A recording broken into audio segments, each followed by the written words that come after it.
અંકલેશ્વરના ચંડાલ ચોકડી વિસ્તારમાં તલવાર વડે કેક કાપનાર ઈસમ ઝડપાયો હતો।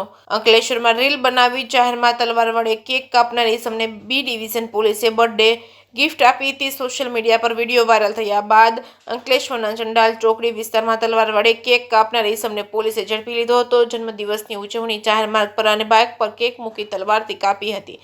આતશબાજીને દેખાડો કરવો યુવાનને ભારે પડ્યો। બી ડિવિઝન પોલીસે તેની જ માફી માંગતી રીલ બનાવી અને વાયરલ કરી હતી। અંકલેશ્વરમાં ગડખોલ ગામ ખાતે આવેલ ચંડાલ ચોકડી વિસ્તારમાં યોગેશ્વર નગર ખાતે રહેતા વિષ્ણુ રાજકુમાર કુશવાહા પોતાના ઘર સામે જ ગત રાત્રિના 9 વાગ્યે જન્મદિવસની જાહેરમાં ઉજવણી કરી હતી। સ્થાનિક મિત્રો જોડે જાહેર માર્ગ પર બાઇક પર કેક મૂકી હતી, ગન અને ફાયર વડે હવામાં આતશબાજી કરી હતી તેમજ ફેનીનો છોડો વચ્ચે ઘરમાંથી તલવાર લાવી અને કેક કાપી હતી અને જેનો વિડીયો સોશિયલ મીડિયામાં વાયરલ કર્યો હતો।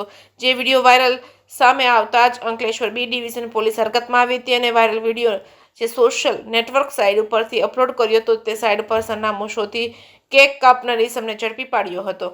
જે કેસની ગુજરાતી સાથે કેતન મહેતા, ભરૂચ।